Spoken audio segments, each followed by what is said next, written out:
جربتوا قبل كده بانكيكس حادق مش حلو؟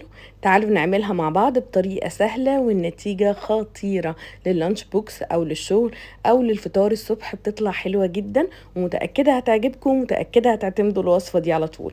أول حاجة معايا هنا بضاية، هستخدم بضاية واحدة رشيت عليها رشة من الفلفل الأسود، هضيف عليها نص كوباية من الزبادي، والمقادير بالظبط هكتبها لكم تحت الفيديو وكمان بالجرام، وكوباية من الحليب.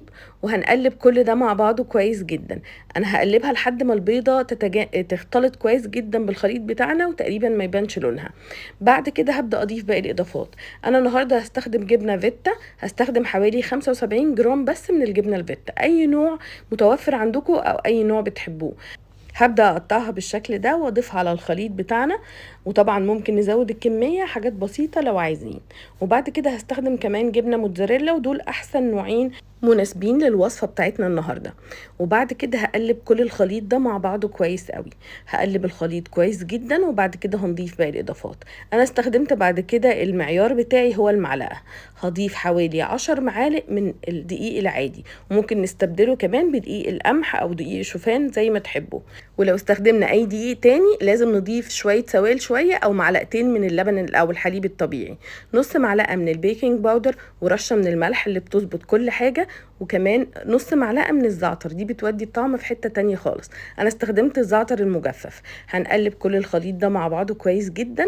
الخليط بتاعنا بيبقى اتقل شوية من خليط البانكيكس العادية. هنخلط كل المكونات دي مع بعض كويس جدا لحد ما نوصل للشكل اللي انتوا شايفينه ده. زي ما قلت لكم بيبقى اتقل شوية من البانكيكس العادية.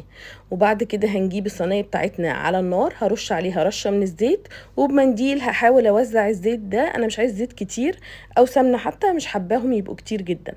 وبعد كده هنبدأ نسوي البانكيكس بتاعتنا. هنحطها طبعا زي ما انتوا شايفين، هنوزعها بالشكل ده. في الاول بتبقى الصينيه على نار عاليه، وبعد كده اول ما نحط البانكيكس بنهدي النار خالص ونسيبها تستوي على نار هاديه. انا بعد ما بحطها بقلبها على الجنب التاني، هي بتاخد لون حلو جدا زي ما انتوا شايفين في الفيديو. وطبعا بنسوي كل البانكيكس بتاعنا على مرحلتين او 3، واكيد ممكن نضاعف الكميات زي ما تحبوا. وبعد كده ممكن لما نخلصها نحطها في التلاجة تاني يوم، نحطها في اللانش بوكس او في الشغل او للجامعة او للفطار الصبح، وكمان ممكن نحفظها في الفريزر ونطلعها نسيبها تبرد تماما او تفك تماما، وبعد كده نقدر نستخدمها.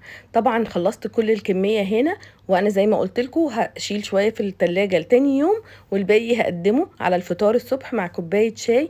بتطلع خطيرة، مش محتاجة اي حاجة تاني جنبها. جربوا وصفتي النهاردة ومتأكدة هتعجبكم. ولو عجبكم الفيديو ما تنسوش تعملوا فولو وسبسكرايب للقناة، وكل سنة وانتم طيبين.